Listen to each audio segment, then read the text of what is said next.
Bismillah ar-Rahman ar-Rahim. Salam alaikum. Salut à vous. Alors, je voulais parler de la basmala, de la doctrine malikite, en lien avec la salat. Alors, dans la sourate 1, donc Al-Fatiha, le verset numéroté 1, donc commence par Bismillah ar-Rahman ar-Rahim. Donc le Coran commence comme ça. Donc Al-Fatiha, une dua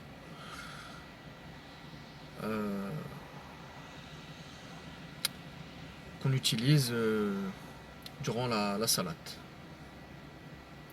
Donc pour ouvrir le contact, la salat, avec Dieu. Si on va dans la sourate Al-Maïda, la 5, verset 4, donc Dieu nous encourage, nous recommande de mentionner son nom avant de manger. Donc notamment avant ce que nous rapportent les animaux de chasse dressés. Donc on mentionne son nom.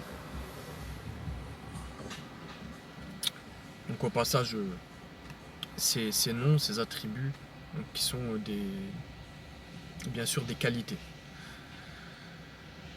Si on va dans la sourate 11, donc Hud, verset 41, Nuh s'adresse à son peuple, à sa communauté. Donc il s'adresse aux gens en leur disant venez, montez avec moi dans le navire, venez à bord, au nom de Dieu, Bismillah.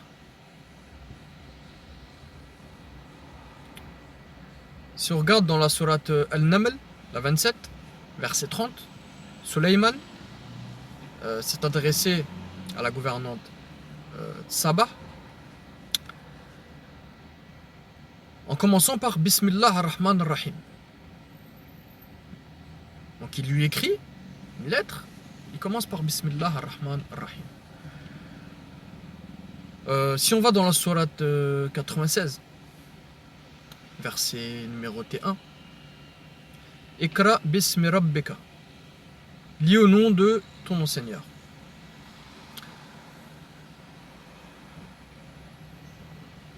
Donc on voit bien à travers ces différents exemples qu'on peut utiliser, mentionner la basmala, Bismillah ar-Rahman ar-Rahim, Bismillah.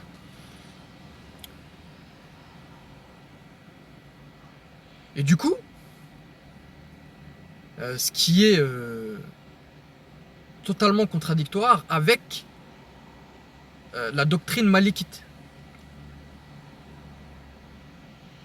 Donc qui dit doctrine malikite, faut remonter à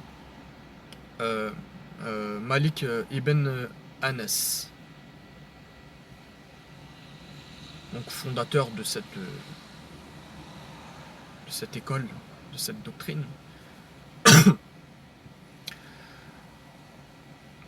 Et donc qui utilise des hadiths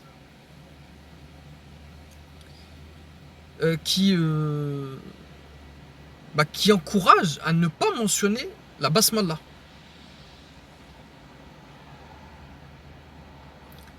Donc les malikites utilisent des hadiths pour ne pas mentionner la basmala. Ils disent que c'est makruh, détestable, déconseillé.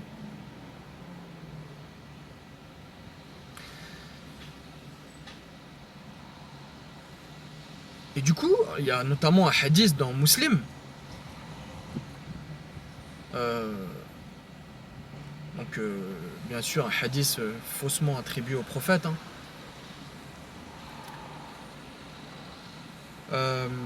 Donc c'est Anas ibn Malik, donc à ne pas confondre avec le fondateur de l'école malikite, Malik ibn Anas. Donc Malik ibn Anas, en gros, se sert d'un hadith de Anas ibn Malik, rapporté par Anas ibn Malik, et qui dit qu'il a prié derrière le prophète Mohammed, paix sur lui, paix sur tous les messagers.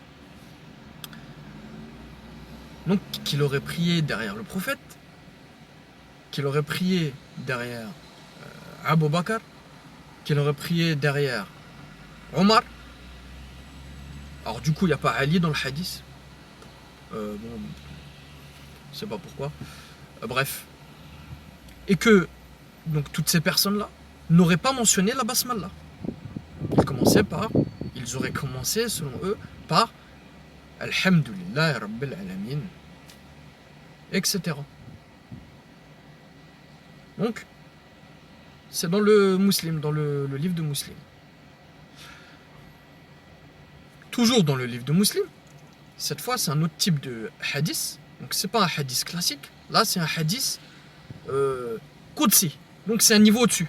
Vous savez, vous avez la Ligue Europa, au-dessus il y a la Ligue des Champions. Donc c'est un peu ça. En gros, le hadith Qudsi, c'est une parole qui aurait été révélée au prophète, et que c'est Allah qui a dit, et que le prophète aurait remixé à sa sauce. Qu'il aurait reformulé. Donc, d'après ce genre de hadith, un de ces hadiths-là, Dieu donc, aurait dit, j'ai divisé la prière en deux parties. Et que la première partie, en gros, elle commence par Alhamdulillah Rabbil Alamin. Donc, pas de basmala. Donc, il se base sur ces deux hadiths, notamment, pour dire que c'est détestable, déconseillé de dire Bismillah ar-Rahman ar-Rahim pendant la salat. Alors, ironiquement,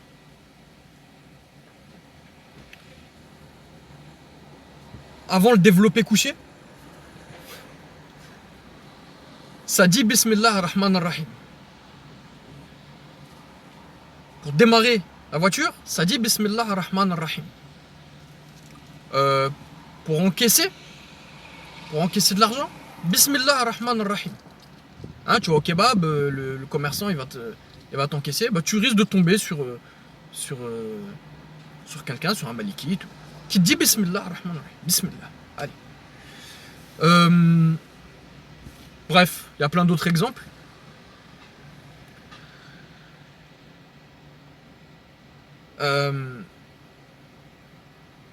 Il y a aussi le fait que pendant Salat Zuhur et l'Asr,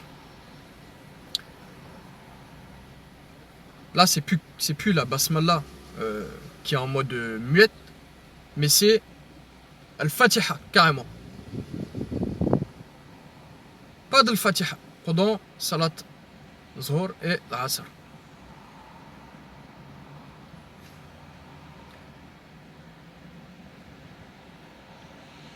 Ce qui est totalement contradictoire avec la sourate 17. Vous regardez à la fin de la sourate 17, à partir de verset 110. 110, 111.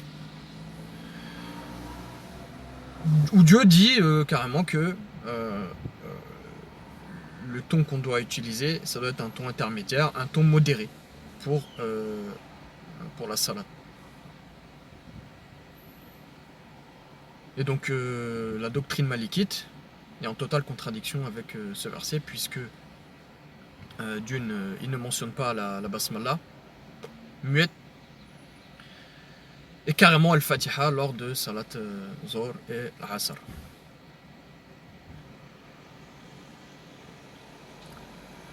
Et puis ce qui est aussi intéressant et contradictoire, c'est qu'il rajoute le mot Amin à la fin. de Surat Al-Fatiha. Alors que le mot n'est pas présent, et puis c'est un mot rajouté. Voilà.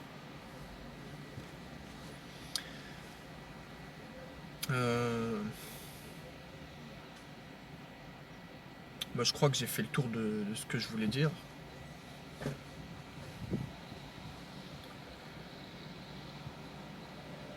Oui, donc voilà, la doctrine malikite est en contradiction directe avec le Coran. Donc, vous pouvez le témoigner hein, dans les mosquées, sur internet. Euh, donc pour ceux qui sont toujours dans cette doctrine.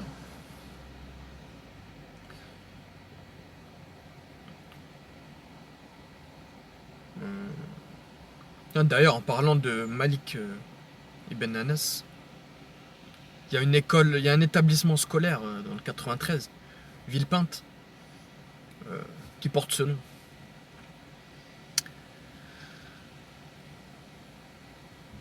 Sur ce, bah, voilà, je vous passe le salam.